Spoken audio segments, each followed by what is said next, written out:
Assalamualaikum warahmatullahi wabarakatuh. Kenalkan, kami dari kelompok 11 yang beranggotakan saya sendiri, Novita Sulistianingsih dengan NIM 1817402159, dan Mbak Novitia Ayu Hapsari dengan NIM 1817402160, dan Mas Raifaldi Mariatito dengan NIM 1817402163. Di sini kami akan mempresentasikan hasil diskusi kami tentang pengenalan agama-agama Yahudi. Kemudian untuk yang pertama tentang sejarah agama Yahudi. Sejarah agama Yahudi di dunia itu tidak terlepas dari sejarah kaum Bani Israel. Keduanya saling memiliki hubungan erat karena Yahudi sebagai sebuah agama dan Bani Israel merupakan sebutan bagi orang-orang Yahudi. Sebagian sejarawan berpendapat bahwa bangsa Yahudi pada hakikatnya adalah campuran dari berbagai unsur yang dipersatukan oleh nasib dan watak. Mereka hidup mengembara ke berbagai negara dan membentuk sebuah komunitas. Yahudi adalah nama yang diberikan kepada setiap orang yang meyakini agama Yahudi, mempercayai dan melaksanakan ritualnya. Dengan demikian, maka Yahudi mengandung pengertian murni agama. Agama Yahudi pertama kali muncul di dunia sekitar tahun 2000 sebelum Masehi, yang berawal dari perjanjian dan peristiwa hijrahnya Nabi Ibrahim dari kota Ur di Kaldea atau Babilonia ke daerah Kanaan kini Palestina. Kemudian sejarah agama Yahudi di Indonesia itu datang sebelum Perang Dunia Kedua. Mereka datang dari Belanda ke Indonesia sekitar tahun 1800 sampai 1930. Ada jarak epistemologis antara kenyataan sejarah Yahudi di Nusantara dan wacana Yahudi di ruang publik Indonesia. Banyak umat Islam Indonesia yang memiliki pandangan negatif terhadap orang Yahudi karena mereka adalah orang Zionis Israel. Zionisme adalah suatu gerakan negara Israel dalam merebut tanah Palestina yang bertujuan untuk membangun negara Israel bagi bangsa Yahudi. Konflik antara Zionis Israel dan Palestina sampai saat ini menjadi perhatian umat Islam di dunia dan Indonesia yang pro kepada Palestina yang mayoritasnya adalah orang Arab Muslim. Agama Yahudi pertama kali muncul di Indonesia melalui komunitas Yahudi di Indonesia, yaitu UIJC atau United Indonesian Jewish Community, yang dipimpin oleh Benjamin Verbrugge sebagai ketua dan Yohanan Eliyahu sebagai wakil ketua. Kemudian populasi dan potret agama Yahudi. Populasi agama Yahudi terbesar di dunia yang pertama yaitu Israel dengan jumlah 6.451.000 orang. Yang kedua yaitu Amerika Serikat sekitar 5.700.000 orang. Dan yang ketiga yaitu negara Prancis dengan sekitar 456.000 orang. Berdasarkan narasumber dari komunitas UIJC di Indonesia, saat ini sudah ada 12 orang Indonesia non-Yahudi yang masuk Judaisme.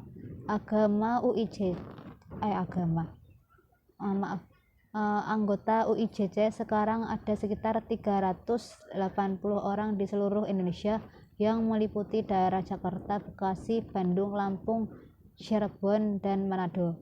Setiap anggota komunitas UIJC beribadah di rumah masing-masing karena tidak memiliki tempat ibadah.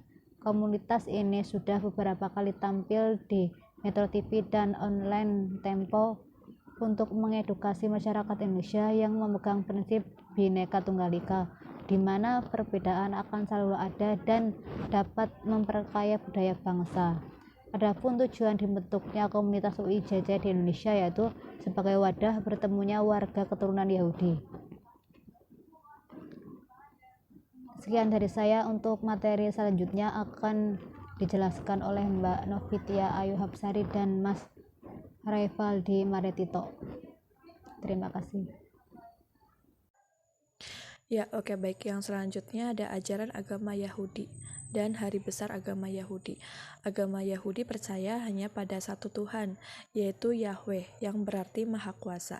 Kata Yahweh berasal dari anggapan agama Yahudi bahwa ada 4 huruf konsonan, yaitu YHWH, disebut tetragrammaton, yang dianggap suci hanya untuk menyebut nama Tuhan yang Maha Esa. Jadi, Yahweh adalah Tuhan agama Yahudi. Menurut kepercayaan mereka, dia adalah satu-satunya Tuhan bagi bangsa Israel saja. Orang Yahudi juga percaya bahwa Tuhan menciptakan alam semesta ini untuk mereka. Dia menciptakan bangsa-bangsa lain hanya untuk membuat bangsa lain melayani mereka. Mereka sajalah yang pada hakikatnya adalah manusia, sedangkan yang lainnya sebenarnya hanyalah budak atau pelayan. Penggunaan tetragrammaton ini menjadi using, dan mereka kemudian menggantinya dengan pengucapan Elohim atau Eli atau juga Adonai. Hal ini masih berlaku sampai sekarang. Namun pada abad ke-19, keempat surat mati ini disebut Yehovah oleh orang Kristen Barat.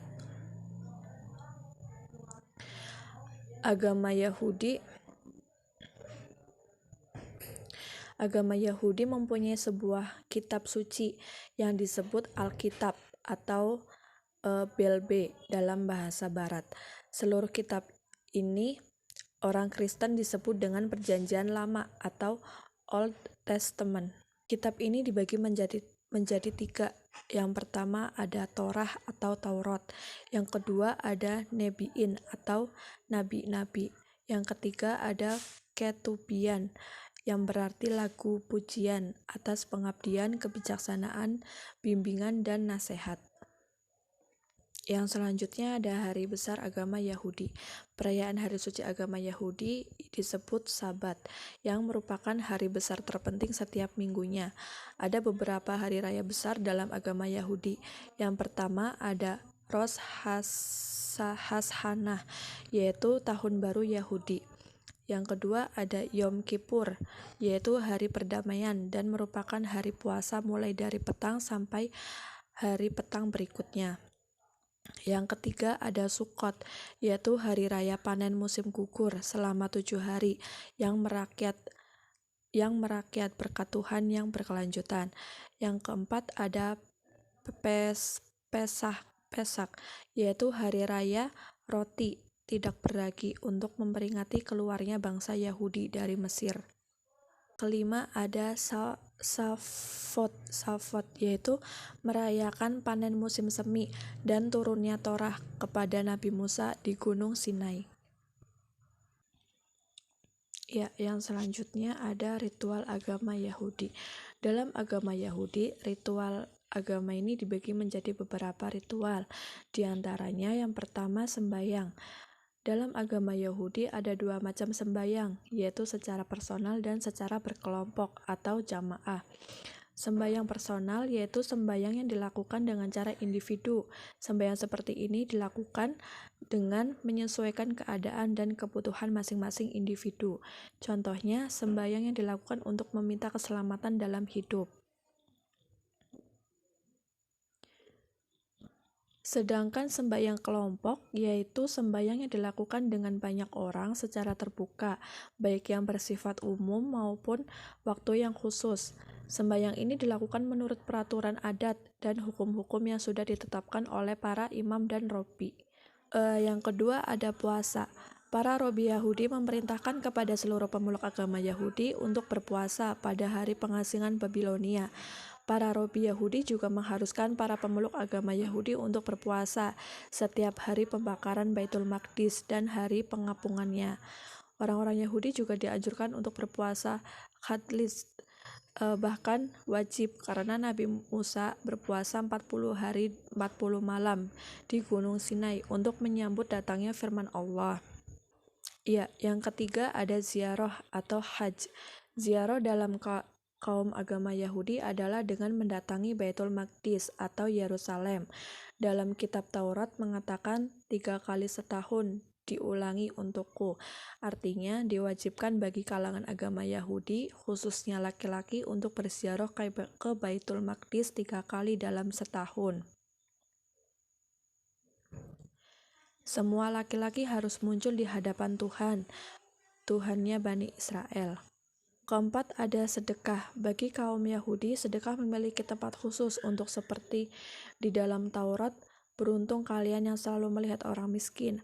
Atau dalam ayat lain, setiap 3 tahun kamu harus mengeluarkan 1/10 dari keringatmu setiap tahun untuk diletakkan di depan pintu.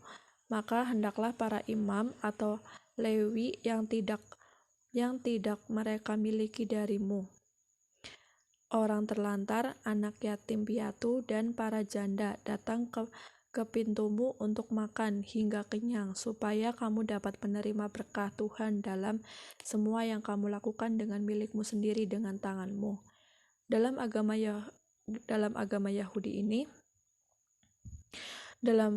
Yahudi ini, sedekah harus diberikan kepada semua orang yang berusia di atas 20 tahun. Jumlah sedekah yang wajib diberikan hingga 1/10 dan pendapatan dan dibayarkan kepada para rabi. Namun, dalam prakteknya orang Yahudi berbeda dengan hasrat dan keinginan untuk mengumpulkan sedekah. Bismillahirrahmanirrahim. Alhamdulillah, wassalatu wassalamu ala rasulillah. Ya, sedikit menjelaskan pernyataan sebelumnya atau materi sebelumnya. Melanjutkan, saya Rio Valdemar Titonim 1817-402163 izin menyampaikan mengenai sedikit materi mengenai kepemimpinan agama Yahudi. Nah, di sini dalam struktur kepemimpinan agama Yahudi terdapat istilah Sanhedrin. Nah, Sanhedrin itu memiliki arti ya mahkamah agama. Kalau dalam di Indonesia ya ada mahkamah agama gitu kan, ada hal-hal yang mengurusi masalah agama ya kayak Kementerian Agama dan sebagainya. Nah, lebih lengkapnya adalah Dewan Tertinggi Agama Yahudi. Kata Sanhedrin itu sendiri memiliki arti dewan yang memiliki 71 anggota. Tak hanya bidang agama saja, Sanhedrin juga membidangi politik. Latar belakang adanya Sanhedrin ini bermula sejak masa Alexander Yanneus pada abad ke-1 sebelum Masehi. Nah, ini berarti sebelum adanya atau lahirnya Nabi Isa alaihi salam kalau dalam agama Islam. Kalau dalam agama Kristen, Protestan atau Katolik itu berarti ya Isa al-Masih gitu ya, berarti Yesus. Nah, itu berarti 1 abad sebelum itu sudah ada yang namanya mahkamah agama di agama Yahudi. Nah, karena kita tahu juga Yahudi itu kan salah satu agama samawi. Nah, itu. Kemudian kemudian tatkala Alexander Yanneus meninggal, digantikan oleh Alexander Salom. Kemudian sejumlah orang Farisi pun ikut diangkat sebagai anggota Sanhedrin. Pada masa Yesus itu sendiri, Sanhedrin dibagi menjadi 3. Yang pertama, yang terdiri dari imam besar dari kalangan atas. Kemudian kedua, kalangan awam, yakni sesepuh Yahudi yang diambil dari kalangan terkemuka di kota Yerusalem atau Al-Quds lah. Kalau di Palestina itu ya Al-Quds gitu, tidak mengenal Yerusalem. Kemudian yang terakhir dari kalangan kaum Farisi, yakni kalangan penafsir Taurat. Nah, ini di sini ada orang-orang yang bagian yang menafsiri Taurat, yang memiliki pengaruh besar pada kalangan rakyat biasa. Jadi 3 Sanhedrin ini, 3 bagian ini itu tidak diambil dari sesuatu hal-hal yang biasa, karena ya pertama tadi disebutkan bahwa ada imam besar juga. Imam besar kalau di agama Islam berarti ya orang-orang syekh atau imam. Nah, begitu kan tidak biasa, orang-orang yang punya kelebihan. Kemudian yang kedua itu sesepuh Yahudi yang terkemuka. Nah, ini ya seperti kayak kalau di desa-desa ada kiai atau ada ulama itu. Nah, itulah Kemudian yang terakhir itu ada orang-orang yang menafsiri Taurat. Nah, di sini ya karena agama Yahudi kan sangat-sangat terikat dengan Taurat. Nah, kemudian Sanhedrin itu sendiri dipimpin oleh imam besar atau imam agung. Nah, itu tadi berarti dari kalangan yang pertama tadi, kalangan orang-orang atau imam-imam besar. Nah, Sanhedrin itu memiliki dua jenis, yakni yang pertama Sanhedrin besar, kemudian Sanhedrin kecil. Nah, Sanhedrin besar itu adalah lembaga tertinggi bagi masyarakat Yahudi dan letaknya itu di Yerusalem ya. Yerusalem karena kita tahu juga kota sucinya tiga agama besar, tiga agama samawi, Yahudi, Nasrani dan Islam. Ya, karena maka Yahudi itu sangat memperhatikan ya Yerusalem begitu. Maka tak heran kalau lembaga tertinggi pun Sanhedrin terletak di pusat kota, nah Yerusalem itu sendiri. Kemudian ya semua keputusan dari Sanhedrin ini mesti ditaati oleh orang-orang Yahudi. Jadi kan ya orang-orang yang memimpin agama Yahudi yaitu Sanhedrin itu. Maka orang-orang Yahudi yang biasa, rakyat biasa pun harus mengikuti tata caranya atau aturan dari Sanhedrin begitu. Mungkin itu saja dari saya. Sekian, wassalamualaikum warahmatullahi wabarakatuh.